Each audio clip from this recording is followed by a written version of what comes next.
Bismillahirrahmanirrahim. Assalamualaikum warahmatullahi wabarakatuh. Waalaikumsalam warahmatullahi wabarakatuh. Selamat malam. Malam. Malam. Malam Bapak. Sehat sadayana? Alhamdulillah. Alhamdulillah. Mudah-mudahan sehat sadayana. Baik, baik ibu-ibu, sebelum mulai kuliah mari kita berdoa dulu. Mudah-mudahan kuliah malam ini berjalan lancar dan bermanfaat. Berdoa dimulai. Bismillahirrahmanirrahim. Allahul hadiri Allah syahidun alayhi. Allah bi kulli syai'in rabbi zidni ilman nafi warzuqni fahman. Radina bil Mustafa Muhammadin sallallahu alaihi wasallam. Al-Fatihah. Bismillahirrahmanirrahim. Alhamdulillah. Ar-Rahmanir-Rahim. Baik, sebelumnya minggu kemarin Bapak sudah memberikan kuliah mandiri terkait dengan akhlak dan karakter guru. Ya. Barangkali ada yang mau dipertanyakan atau diperjelas, monggo sebelum dilanjut ke materi berikutnya.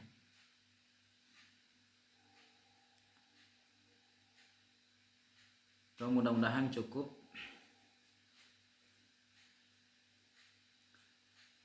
Ada Bu Yani, Bu Wila. Butitan kemana Butitan? Gening nyumput. Ya. Oh ya. Baik. Oke, kita lanjut aja dulu tuh ya Ibu ya. Baik ibu-ibu, hari ini kita akan melanjutkan materi. Tema diskusi malam ini adalah tentang program pengembangan profesi guru. Ya. Program pengembangan profesionalisme guru. Program pengembangan profesionalisme guru. Tujuan kuliahnya adalah selesai kita diskusi malam ini, diharapkan mahasiswa bisa mengetahui pihak mana yang berkewajiban mengembangkan profesi guru. Yang kedua, apa bentuk program pengembangan profesi guru. Yang terakhir adalah contoh konkret dari pengembangan profesi guru. Jadi malam ini hanya 3 tujuan kuliahnya. Pertama, pihak yang berkewajiban mengembangkan profesi guru, program pengembangannya seperti apa, dan terakhir adalah mahasiswa bisa menunjukkan atau menjelaskan tentang bentuk dari program profesionalisme guru. Nah, sebelum ke pembahasan,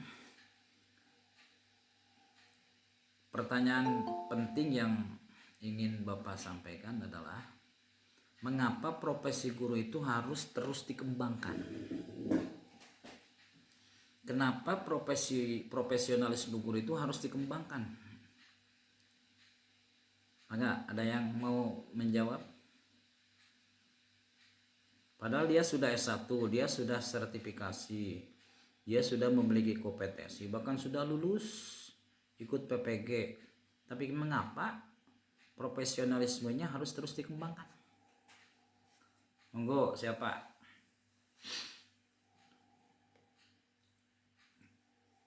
Silakan Bu Wila, Bu Ai, Bu Titan, Bu Yani, Bu Sri.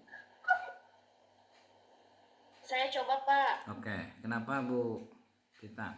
Bu Ya, Wila. kenapa profesionalisme guru itu harus terus dikembangkan atau ditingkatkan? Karena kemajuan zaman terus berubah. Dan kita harus mendidik anak itu sesuai zamannya. Oke. Luar biasa. Masih. Udah Pak. Oke, sip. Karena kemajuan zaman itu terus berubah dan kita harus mengajar anak sesuai dengan zaman. Mantap, luar biasa. Ibu Sri, barangkali.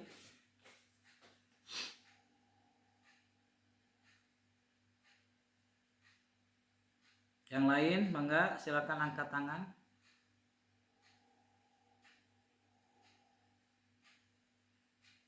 Oh, Bu Yani. Oke, Bu Yani.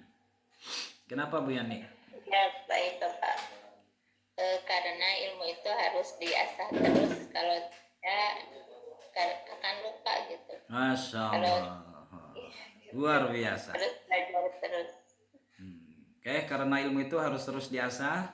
So, kalau tidak diasah maka mintul kan. Oke, luar biasa. Bu Titan, nah yuk Bu Titan ya senior ya.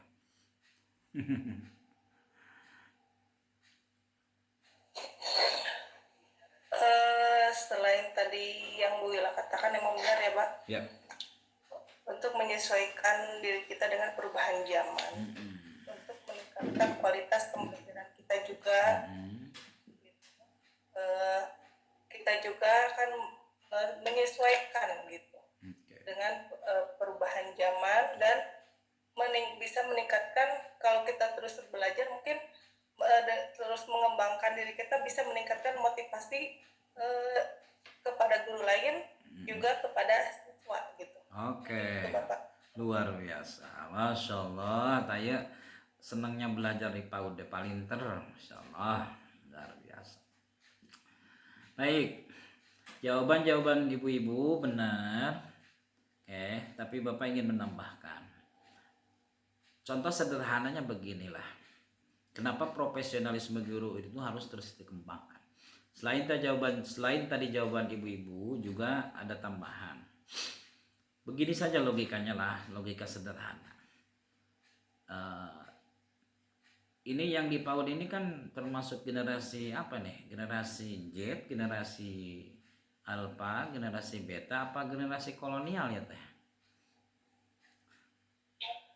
Milenial Pak. Oh, milenial. Luar biasa. Generasi milenial ya. Oke, sip, terus tahu ya. Ngaku nama ya. Baik, generasi milenial lah. Oke. Sementara yang ngajarnya generasi kolonial kan? Sementara Bapak kan generasi kolonial. Dan Bapak itu diproduk oleh dosen, oleh guru yang generasinya lebih kolonial kan. Nah, saya yang bertugas mengajar ibu-ibu di zaman milenial ini, maka mau tidak mau saya harus mengupdate diri, menyesuaikan dengan ibu-ibu yang konon katanya ngaku anak milenial kan begitu ya. Nah, mari kita tarik pada posisi kita. Sementara ibu-ibu yang kuliah di PAUD ini kan harus ngajar anak-anak di era bukan lagi milenial. Generasi Alpha. Alpha, generasi Alpha. Bukan lagi Alpha, Beta. Nah, kira-kira Bu Yani tos kabayang teh generasi Beta siga kumaha engke? Teu kabayang kan? Jadi kalau ibu diproduk oleh IAIN, oleh PAUD, yang dosen lagi adalah produk kolonial, sementara kita harus beradaptasi dengan anak di era di generasi Beta, mau tidak mau kita harus terus update diri. Apalagi Nabi pernah bersabda kan, didiklah anakmu itu sesuai dengan zamannya. Jadi mau tidak ada alasan bagi guru tidak terus mengembangkan diri. Apalagi Nabi pernah berkata kan, belajar itu tidak ada batasnya. Batasan belajar itu ketika kita sudah wafat, sudah meninggal. Lubul ilma minal mahdi ilal lahdi. Maka ini penting disampaikan mengapa profesionalisme guru itu harus terus dikembang. Karena sekali lagi betul tadi yang disampaikan Bu Wila, Bu Titan, Bu Yani dan sebagainya, bahwa perkembangan zaman itu akan luar biasa, termasuk perkembangan dalam pendidikan. Baik, kita lanjutkan. Nah, pertanyaan berikutnya adalah sesuai dengan pertanyaan kuliah adalah pihak mana yang berkewajiban mengembangkan profesi guru. Ini sudah masuk ke kuliah. Nah, Bapak melihat untuk menjawab pihak mana yang harus mengembangkan profesi guru, Bapak melihat ada 3 pihak yang bertanggung jawab yang harus mengembangkan profesi guru. Yang pertama adalah pemerintah, yang kedua adalah guru sendiri, yang terakhir adalah calon guru. pertama pemerintah, dua guru, yang ketiga adalah calon guru. Nah, sekarang pertanyaannya, kenapa kok pihak yang paling harus bertanggung jawab pertama kali adalah pemerintah? Enggak? Bu Ai, serius Bu Ai. Kenapa tah? Kok pemerintah yang pertama berkewajiban itu? Ada yang mau berkomentar, merespon?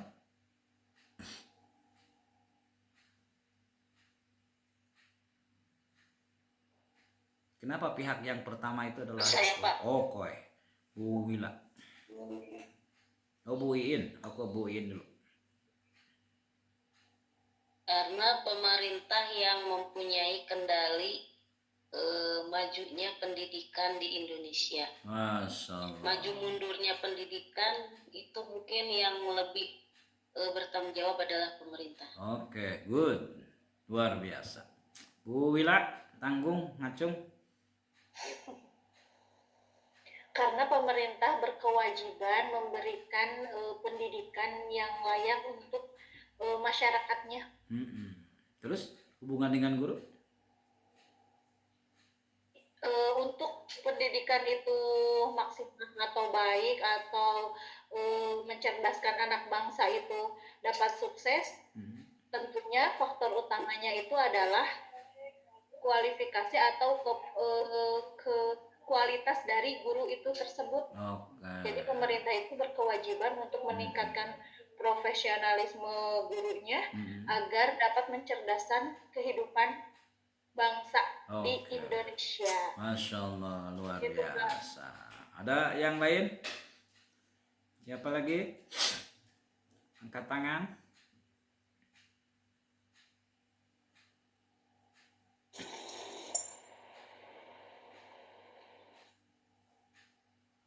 Oke, sepakat. Kenapa pemerintah yang pertama kali? Mungkin ibu-ibu masih ingat perkataan Ho Chi Minh, pendiri Vietnam. Itu salah satu jawabannya. Selain tadi yang sampaikan Bu Wila sama Bu In. No teacher, no education, no economy, social and development. Tidak ada guru maka tidak ada pendidikan. Tidak ada pendidikan maka tidak ada pembangunan ekonomi dan sosial. Artinya bahwa pembangunan ekonomi dan sosial itu sangat bergantung pada guru. Nah, kalau pemerintah, ini bahasa peribahasa, kalau pemerintah sadar bahwa pembangunan ekonomi dan sosial itu termasuk sisi-sisi lain dalam kehidupan itu sangat bergantung pada guru, maka sejatinya pemerintah harus hadir, harus yang pertama kali punya program pengembangan profesi guru. Selain itu, memang Undang-Undang Dasar 1945 termasuk Undang-Undang Sistem Pendidikan Nasional mengamanatkan bahwa pemerintah harus menyediakan pendidikan yang layak bagi warganya. Nah, salah satu indikator pendidikan yang layak adalah pendidikan yang berkualitas. Dan pendidikan berkualitas itu salah satunya ditentukan oleh guru. Dan amanat Undang-Undang Dasar 1945, silakan dibaca nanti di undang-undang ada bab khusus tentang pendidikan, bahkan ada pasalnya. Di situ diamanatkan bahwa siapapun pemerintahnya, dia berkewajiban menyediakan anggaran dari APBN 20% untuk pendidikan. Jadi kalau presidennya, siapapun presidennya tidak menganggarkan APBN 20% untuk pendidikan, maka itu bisa dimakjulkan, bisa digulingkan. Itu amanat Undang-Undang Dasar 1945. Maka dengan alasan-alasan tadi, maka sekali lagi orang atau pihak yang bertanggung jawab pertama kali untuk mengembangkan profesi guru adalah pemerintah. Bersyukur alhamdulillah kita melihat dari pemerintahan sebelumnya termasuk pemerintahan hari ini, saya melihat sudah banyak kebijakan-kebijakan yang berpihak pada pendidikan, terutama pada guru. Bahkan update terakhir kemarin, ya bulan-bulan ini, di beberapa kabupaten itu guru-guru sudah diangkat, sudah diesakan sebagai P3K paruh waktu. Ya, terlepas P3K paruh waktu, tapi itu adalah salah satu bentuk pengakuan pemerintah. Bahkan ketika ada alumni ILM yang diangkat di SKN, mereka sering update itu kan, sering update status. Bapak iseng-iseng komen, bukan iseng sih, ngomen. Alhamdulillah ibu guru ngiring bingah. Waduh, luar biasa jawabannya. Muhun Pak, alhamdulillah sok sanaos paruh waktu. Tapi kami bangga negara, pemerintah sudah mengakui kami. Luar biasa. Jadi sebenarnya guru itu tidak terlalu banyak berharap. Tapi yang penting ada pengakuan dari pemerintah. Sebab kalau bicara P3K paruh waktu, sejatinya itu adalah sama dengan buruh, tanda petik ya. Di buruh outsourcing itu kan kontrak. Tapi bagi guru-guru yang memang ngajar adalah bagian dari panggilan jiwa, mereka tidak terlalu mempersoalkan itu. Yang penting ada pengakuan dari pemerintah. Jadi ku diakui lagi ku negara sudah luar biasa. Maka sekali lagi, mengapa pemerintah yang pertama kali harus bertanggung jawab? Alasannya yang tadi. Selain amanat Undang-Undang Dasar 1945, Undang-Undang Sistem Pendidikan Nasional, termasuk tadi bahwa pendidikan, bahwa kemajuan bangsa dan negara itu sejatinya sekali lagi sangat-sangat bergantung pada profesi guru. Sebab kita paham tidak ada satu profesi pun yang lahir bukan karena guru. Presiden bisa jadi presiden karena guru, menteri karena guru, TNI karena guru, dokter karena guru.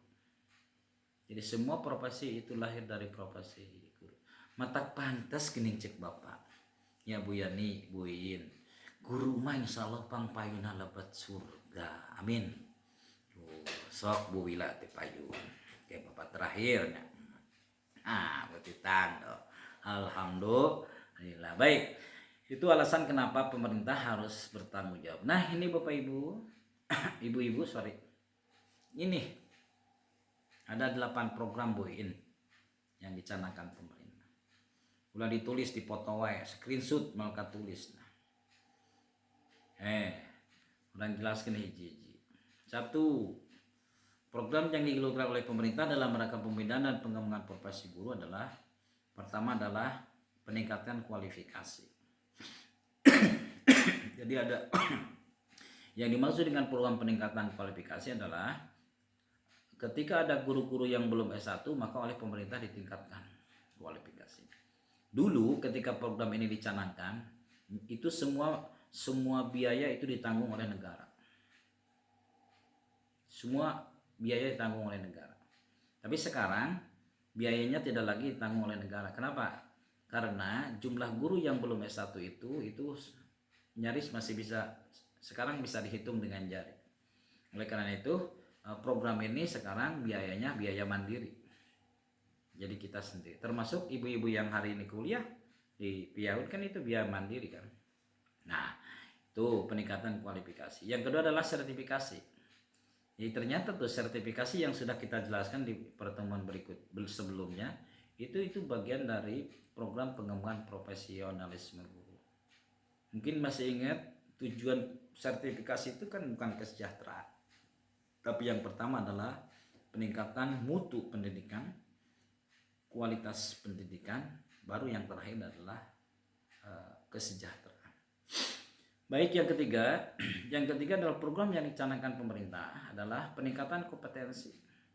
Maksudnya apa? Jadi guru-guru yang sudah S1, guru-guru yang sudah tersertifikasi dan mereka sudah punya kompetensi, terus kompetensinya harus di-upgrade. Kenapa? Tadi ya. Karena perkembangan zaman yang luar biasa. Salah satu contoh, ketika terjadi perubahan kurikulum, itu kan pemerintah harus melatih guru-guru kan. Nah, itu bagian dari peningkatan kompetensi. Sekarang kurikulum tidak berubah, tapi cara pembelajaran berubah. pembelajaran mendalam kan, deep learning itu kan dilatihkan. Itu bagian dari program pemerintah. Berikutnya adalah pengembangan karir. Jadi guru-guru itu digenjot oleh pemerintah untuk mampu mengembangkan karir. Salah satu contoh konkret misalnya ketika ada guru yang memang jadi guru, sekarang didorong oleh pemerintah bukan hanya jadi guru, tapi silakan bisa meningkat karir jadi kepala. Jadi kepala jadi pengawas. Cuma problemnya sekarang ini secara umum di Indonesia masih terjadi kekurangan kepala sekolah.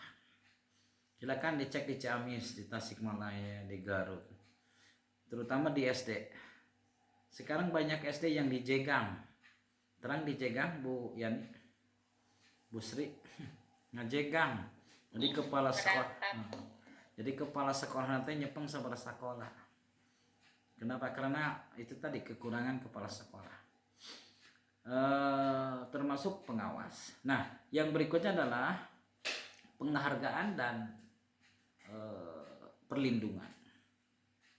Pemerintah menghargai guru. Juga termasuk program perlindungan. Ini yang lagi viral ini sekarang ya. Mungkin ibu-ibu juga update. Yang lagi viral itu sekarang namanya ada namanya Pak Mansur kalau nggak salah. Ya. Jadi ketika upacara ternyata ada anak yang sakit, perempuan. Lalu wajar kan? Biasanya guru kan kalau ada anak yang sakit itu kan sok dicabat mun tarang nate, kening nate. Wajar, dipastikan panas dan seterusnya. Ternyata si anak lapor ke bapaknya. Saya bukan dipegang tarang, tapi ya dengan laporan yang berbeda. Akhirnya kan orang tuanya nyerang ke sekolah, lalu dia mau dipenjarakan. Luar biasa, Masya Allah, tantangan. Nah, termasuk kasus-kasus sebelumnya. Nah, dalam rangka itu, ibu-ibu, dalam rangka perlindungan terhadap guru, ini update pendidikan. Sekarang Menteri Pendidikan Nasional, Pak Prof. Mufti Ali, sekarang sudah melakukan MOU dengan Kapolri. Jadi sekarang sudah ada MOU antara Menteri Pendidikan dengan Kapolri. Salah satu poin dari MOU itu adalah ketika ada guru yang tanda petik harus berurusan dengan hukum, dengan kepolisian, maka polisi bisa membebaskan guru. Itu salah satu bentuk usaha pemerintah agar guru terlindungi. Bahkan Presiden kita Pak Prabowo kan di sambutan ketika Hari Guru Nasional beliau sangat tegas mengizinkan guru untuk memberikan sanksi kepada siswa. Bahkan beliau menyindir kan, kalau ada siswa-siswa yang nakal, bisa jadi kata beliau adalah orang tuanya nu nakal kan gitu. Nah, kecil kemungkinan guru nu nakal maka orang tuanya.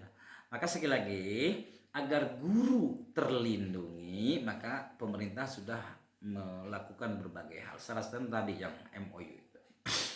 Berikutnya adalah perencanaan kebutuhan guru. Konon informasi dari yang berpihak 2026 itu ada puluhan ribu guru yang purna. Jadi ada puluhan ribu guru yang akan purna. Nah, kalau puluhan ribu guru purna, lalu siapa yang akan melanjutkan kalau bukan kita? Maka pemerintah merencanakan kebutuhan guru itu. Tetapi lagi-lagi problemnya adalah apakah pemerintah bisa mengangkat guru serentak secara luas? Problemnya adalah tidak bisa. Kenapa? Karena kaitan dengan budget keuangan. Ya, itulah urusan pemerintah. Kemudian tunjangan guru. Ya. Tunjangan guru, apalagi kalau guru-gurunya siap mengabdi di daerah 3T itu. Terluar, terdalam, terpencil. Maka pemerintah memberikan tunjangan. Yang terakhir adalah program dalam rangka pengembangan profesionalisme guru adalah pemerintah mengeluarkan kebijakan maslahat tambahan. Jadi bagi guru-guru yang sudah PNS, yang sudah profesional, Maka pemerintah memberikan penghargaan salah satunya melalui istilahnya program maslahat tambahan. Bagi guru yang profesional yang sudah PNS, itu anak-anak yang sedang belajar, yang sedang kuliah itu menjadi bahan pertimbangan untuk menaikkan gajinya, tunjangan. Jadi ada istilah tunjangan anak, tapi 2 orang yang gitu. Maka alhamdulillah biasanya ke fakultas, ke prodi di Fakultas Tarbiyah itu banyak anak yang setiap 2 tahun itu meminta surat keterangan kuliah. Untuk apa? Untuk kenaikan tunjangan itu. Nah, itu program yang dicanangkan oleh pemerintah. Selain banyak program yang memang belum tercover dalam penjelasan. Salah satunya ada sekarang yang lagi ngetren dari Menteri Pendidikan adalah program internet bebas dan sebagainya, termasuk program digitalisasi. Nah, cuma lagi-lagi persoalannya adalah perlu orang-orang para pemimpin yang jujur dan lain sebagainya. Nah, itu program yang dicanangkan oleh pemerintah. Baik, kembali ke bahasan. Yang kedua yang bertanggung jawab untuk mengembangkan profesi guru adalah guru itu sendiri. Pertanyaannya, siapa guru teh? Yes, sudah dijelaskan. Siapa guru itu?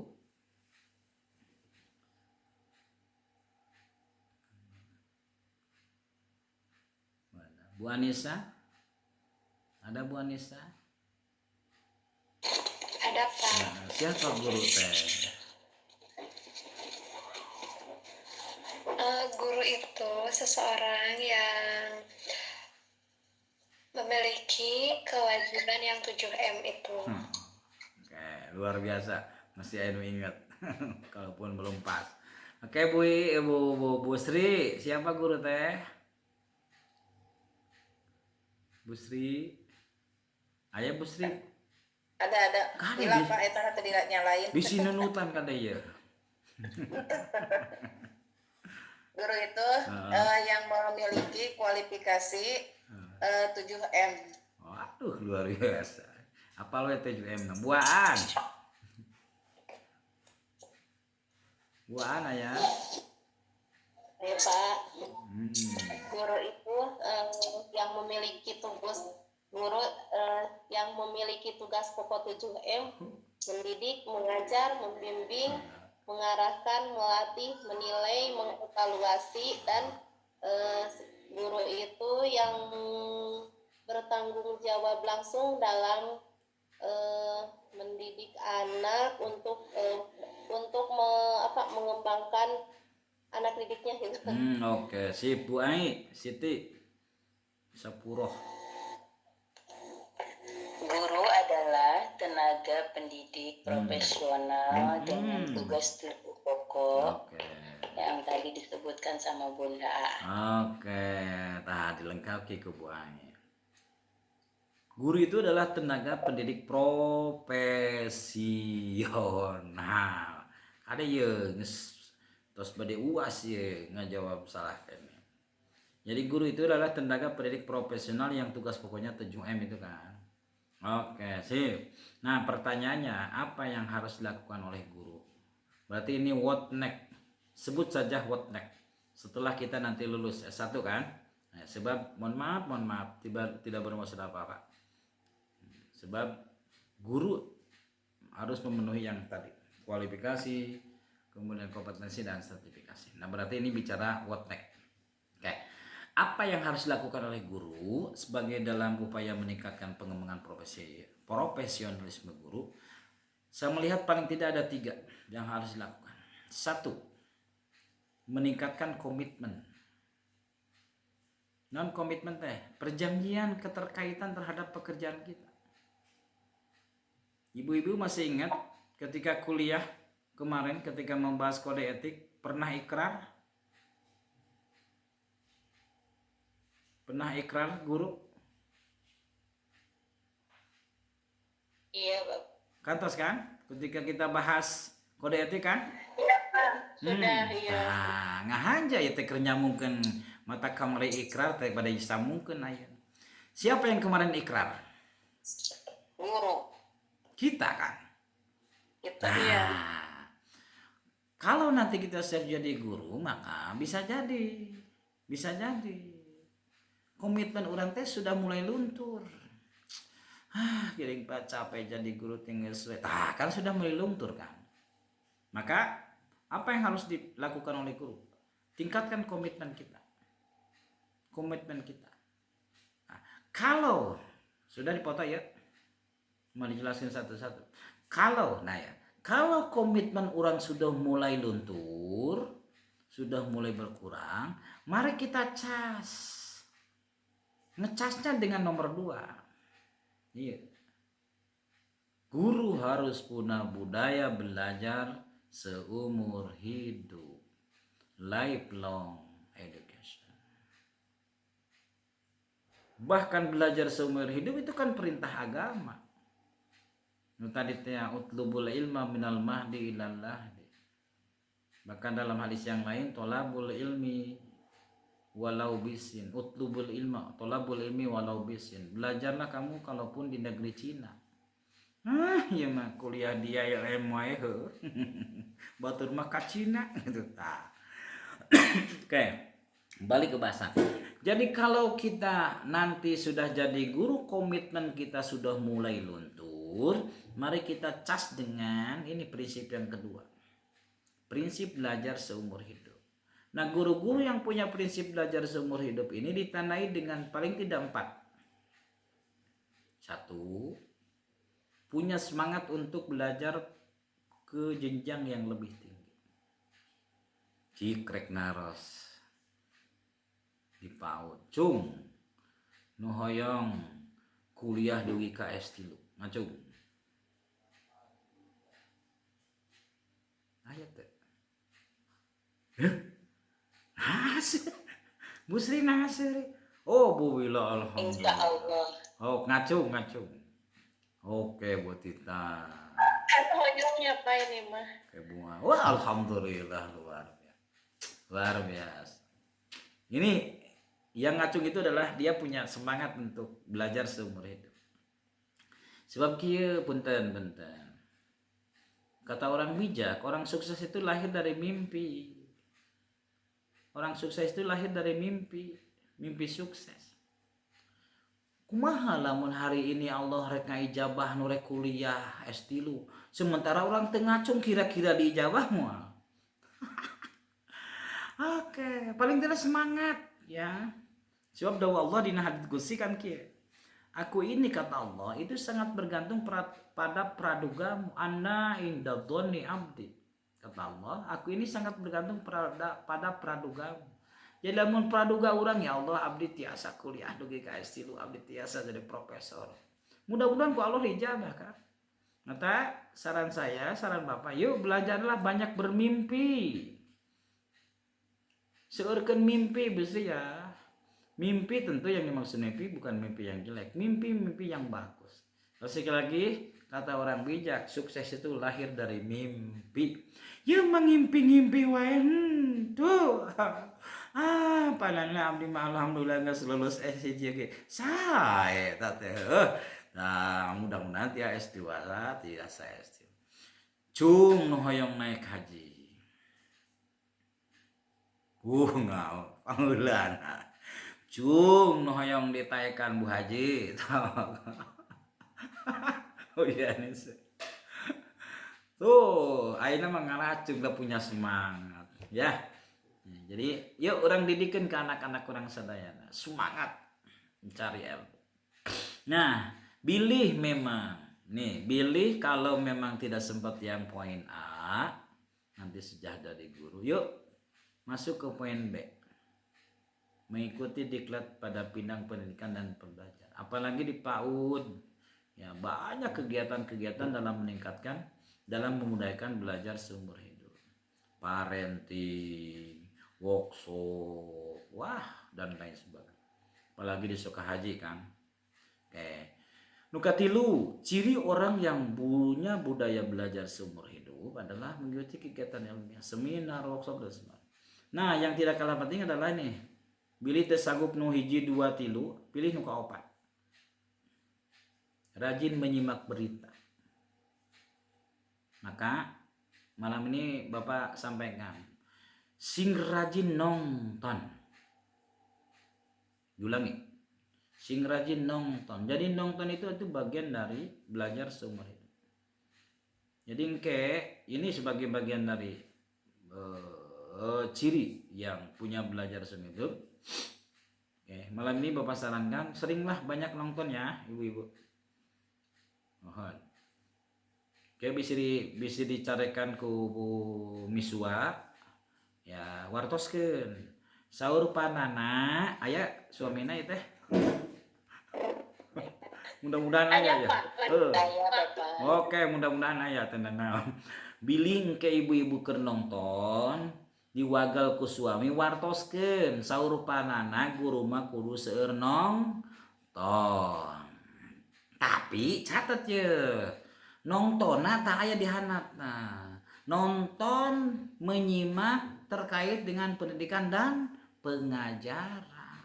Jadi ke suami lagi bisa ngecek. Wila keur naon hayu wae nonton seueur panana kudu loba nonton. Cik tinggalin nontonna. Tah lamun nonton drakor, nonton drama Cina carekan ku salaki. Sebab peribados nganjurkeun lagi nonton yang terkait dengan pendidikan pengajaran. Ibu Sri ya, hoyuh ke dicarikan ke si bapak. Seueur panana kudu loba nonton tentang pendidikan PAUD gitu. Tapi anggar ketang kewajiban suami nu paling utama kan. Oke, nah rajin menyimak berita, membaca buku majalah. Sebab nu karaos ku urang sadayana sama kita. Ketika kita sering nonton, ketika kita sering menyimak berita dan sebagainya, pasti satu saat ketika ulang-ulang di payunan anak-anak PAUD kan perlu kadang-kadang sok disampaikan. Terus itu termasuk pembendaharaan. Justru guru kadang-kadang kehabisan materi, kehabisan cerita kalau itu terupdate. Ya. Oke, jadi sekali lagi, jadi malam ini mah ada anjuran di mana nah, sing seueur nonton. Nah, tapi utamakan suami. Oke, nah ini bagian dari long life education. Nah, jika nuka hiji nuka dua sudah dilaksanakan, maka mari kita bergeser ke yang ketiga. Ini yang dilakukan oleh guru. Yuk biasakan muhasabah, self evaluasi. Artinya apa? Jangan merasa bangga ketika kita sudah jadi guru, sudah S1, sudah tersertifikasi, sudah memiliki kompetensi, selesai di situ. Stagnan, tidak boleh. Kita harus terus update. Salah satu bentuk update-nya adalah dengan muhasabah, self evaluasi. Apa yang harus kita muhasabah? Bisa jadi misalnya, apakah mutu komitmen orang tadi masih kuat? Apa geus melempem ya teh? Geus we moal ngajar di PAUD aing mending usaha, mending dagang, geus melempem tah. Melempem. Apakah kompetensi profesional kita masih kuat atau tidak? Apakah kompetensi pedagogi kita masih sesuai dengan zaman atau tidak? Apakah kompetensi sosial masih kuat? Apakah kompetensi kepribadian kita masih bagus? Apakah kompetensi keagamaan kita masih bagus? Jadi muhasabah. Bahkan saya kayak orang kelas jadi guru, kita kolaborasi dengan guru yang lain. Ketika Ibu Ai misalnya ngaulang, dipangker aya Bu Wila pangningalikeun abdi nya nu ngaulang. Kira-kira naon kekurangan kelebihan. Cuma sayang di antara kita kadang-kadang alim. Sok sieun. Tapi bagi lulusan YLM nanti insya Allah mual. Sebab kita punya kegiatan, ada magang 2 kan. Selain nanti magang 3. Naon magang 2 teh? Nanti ibu-ibu itu dibagi beberapa orang. Nanti dibimbing oleh dosen. Dan dosennya nongkrong di belakang. Oh Bu Yani selesai ngajar, Bu Yani ini kelebihannya, ini kekurangannya. Dan itu minimal 5 kali pertemuan. Jadi kita akan terbiasa. Jadi engkau pami orang badai PPG, orang badai sertifikasi, lulusan IALIM sudah terbiasa di tongkrongan ku dosen ku penguji. Jadi mulai masalah. Nah itu bagian dari muhasabah. Nah pertanyaannya apakah sinana sok muhasabah? Oh sok. Tak mungkin daya bahasa orang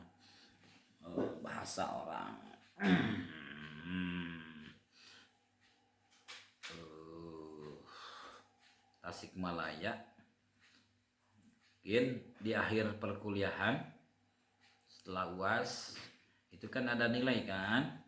Nah nanti sebelum ibu-ibu melihat nilai, ibu itu harus mengisi dulu kuesioner, mengevaluasi panana. Silakan kirimkan kuesionernya, disiakan kayak berikan masukan agar pembelajaran yang dilakukan ku panana khususnya lebih bagus. Jadi si nana ulah merasa bangga geus pangalusna. Bisa jadi nanti banyak masukan. Dan catat ibu-ibu, masukan yang ibu-ibu tulis itu tidak ada hubungan dengan nilai. Jadi ulah sieun. Ya. Nu kadua, dosen tidak tahu ya teh masukan kritik Ibu Wila, kritik Ibu Ai, kritik Bu Liani, tidak ada, namanya tidak muncul. Jadi santai saja. Takip sekali lagi, wayana semua mahasiswa terutama mata kuliah Bapak harus memberikan evaluasi masukan. Sekali lagi tidak ada hubungan dengan nilai dan tidak tahu. Siap? Harus siap. Sing balik nana ngajar teh tah gitu. Tapi tentu masukannya Busri ya, masukannya dengan etis dan sebagainya karena kita terpelajar. Nah, ini ibu-ibu yang harus dilakukan oleh guru. 1. Tingkatan komitmen. 2. Belajar seumur hidup. Yang ketiga adalah self evaluasi. Minimal itu. Kalau itu terus dilakukan, maka saya percaya Bapak percaya insya Allah profesionalisme kita akan terus meningkat. Ingat, tidak ada yang abadi kecuali perubahan. Tidak ada yang abadi kecuali perubahan. Perubahan pendidikan, perubahan kebijakan dan sebagainya itu akan terus berkembang. Kalau kita sekali lagi tidak upgrade, tidak update diri, maka kakantun kalakuan. Oke, sampai di sini dulu. Baru 2 ya. 1 pemerintah, 2 guru. Maka silakan. Barangkali ada, bukan barangkali, harus ada pertanyaan.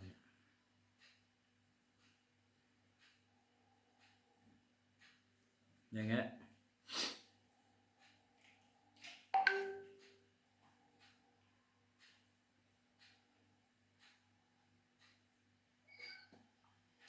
Izin Pak. Oke, Bu In ya.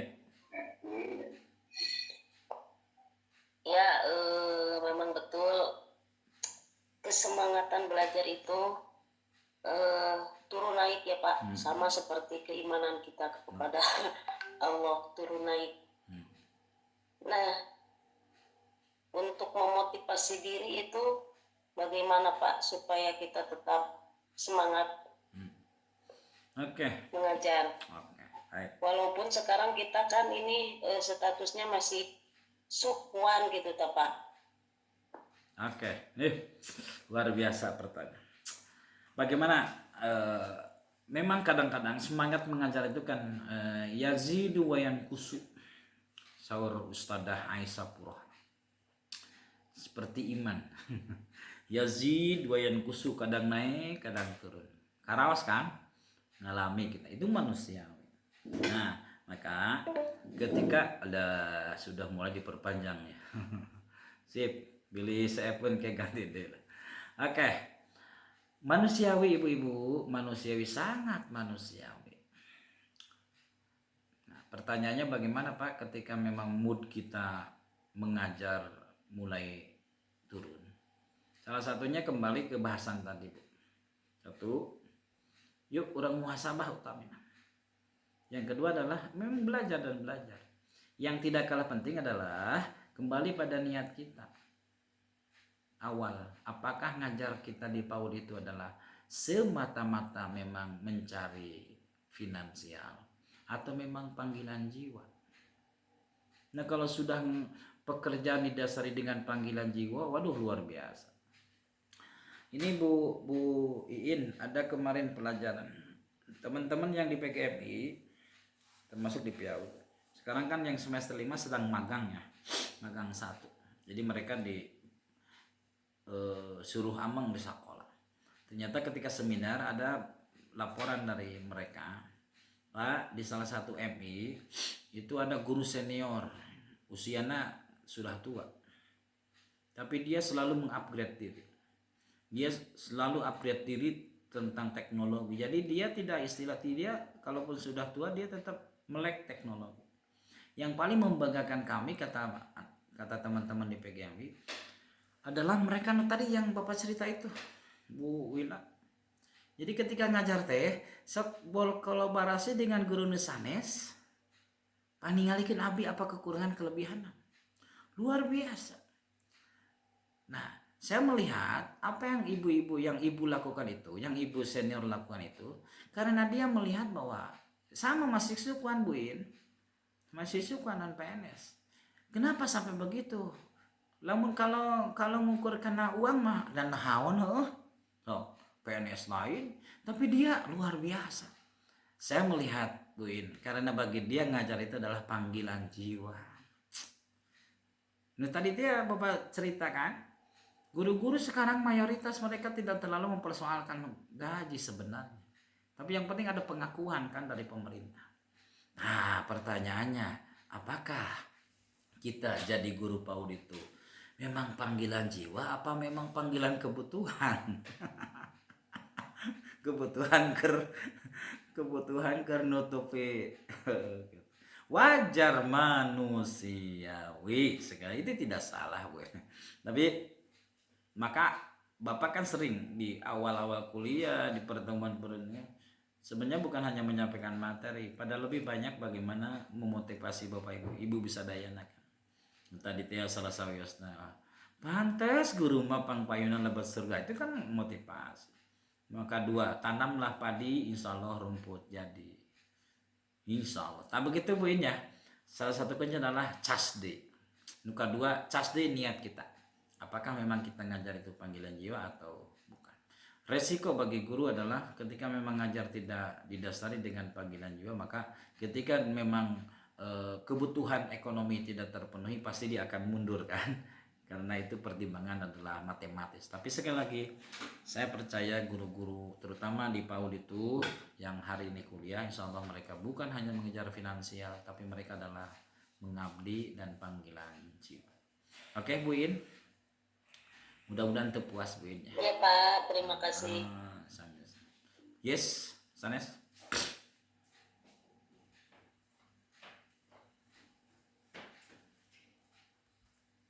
Ada? Oke, kalau tidak ada kita lanjut dulu. Nah, yang terakhir yang harus bertanggung jawab meningkatkan profesi guru adalah siapa? Saha? Calon Guru. Guru. Oke, siapa calon guru?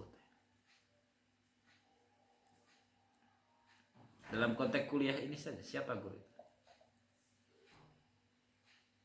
Kita kan? Terus? Oke, kita. Anggap saja kita calon guru. Karena sekali lagi definisi guru naon tadi? Pendidik profesional. Berarti kita belum termasuk guru kan kalau itu. Nah, sekarang pertanyaan saya, apa yang harus dilakukan oleh kita sebagai calon guru dalam menyiapkan profesionalisme? Oke, satu-satu. Siapa? Dicatat ke Bapak ya. Kira-kira apa yang harus dilakukan oleh calon guru? Posisi kita sebagai calon guru, sebagai mahasiswa. Oke? Yang konkret saja. Mengikuti pendidikan, Pak. Mantap, mengikuti pendidikan dengan serius kan? Sok sanos kuliah nawangi. Mantap. Oke, clear. Jadi lamun Ibu Sri tidak kuliah berarti Ibu Sri tengah bohong. Oke.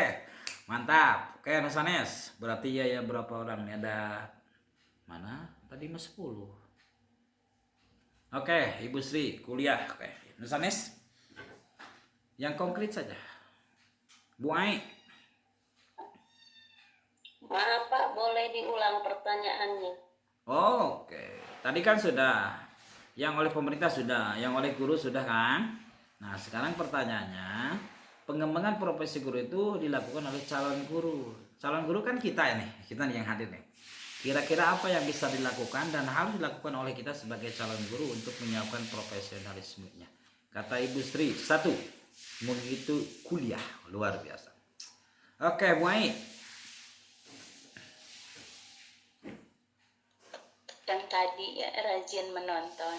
Oh, luar biasa. Saan kan ya. Rajin nonton, oke, sip. Bu Wila.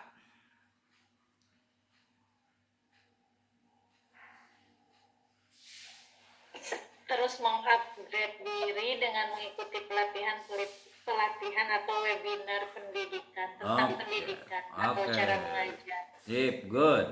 Bu Yani. Sama Pak, terus belajar taat pada guru, mengikuti tata. Tato itu. Sip, oke. Bu Aan. Nah, Bu Aan. Terus belajar edukasi dan mempersiapkan mental sebagai guru. Oke, belajar mempersiapkan. Lanjut, Bu Anissa. Meningkatkan semangat, inisiatif, serta kesadaran bahwa pentingnya kualitas pendidikan. Oh, luar biasa. Tayar sepna paut. Bu In.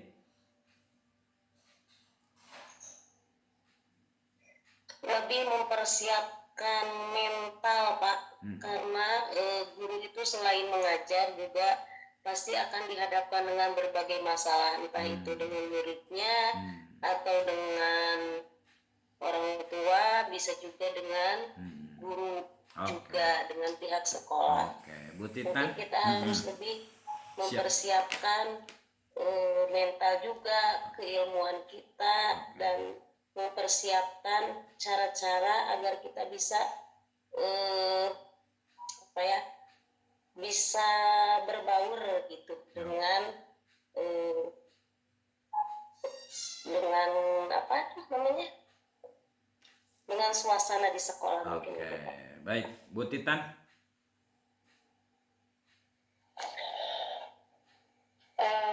Bisa minta masukan mungkin dari guru senior. Oke. Bagaimana kita menjadi seorang guru yang profesional, yang baik, Oke. yang berakhlak karimah juga. Oke. Masya Allah. Luar biasa. Nih. Ini dari teman-teman, nggak usah ditulis. Ini dari teman-teman sama-sama yang kuliah. Oh, ini yang bisa dilakukan oleh calon guru. Selain tadi disampaikan oleh teman, oleh ibu-ibu ya, yang lain itu sudah konkret. Nih, masuk tepat waktu. Kenapa?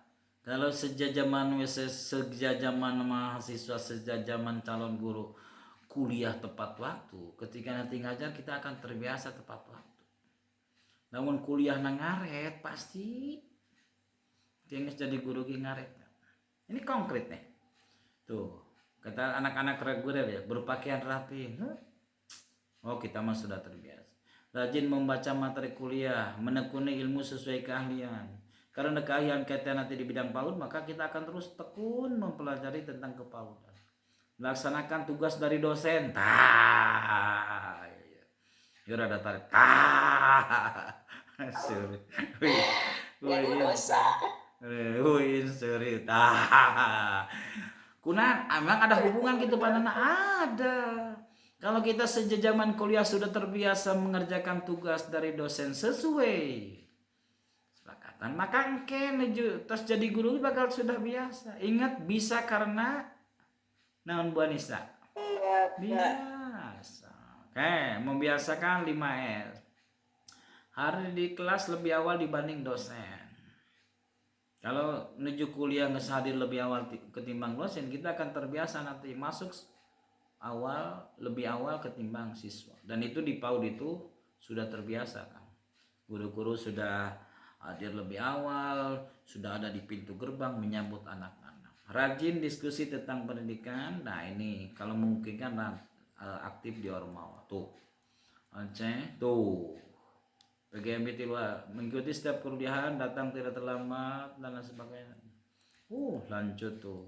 Respon terhadap berbagai perubahan, belajar public speaking, menyelesaikan pendidikan tepat waktu, belajar presiden. Wah, masya Allah. Mana nu paudnya? Oke, ayo di paud dah. Mana? Sorry, mana? Paud. Nah ini, paud 3 tuh. Surat anak-anak paud.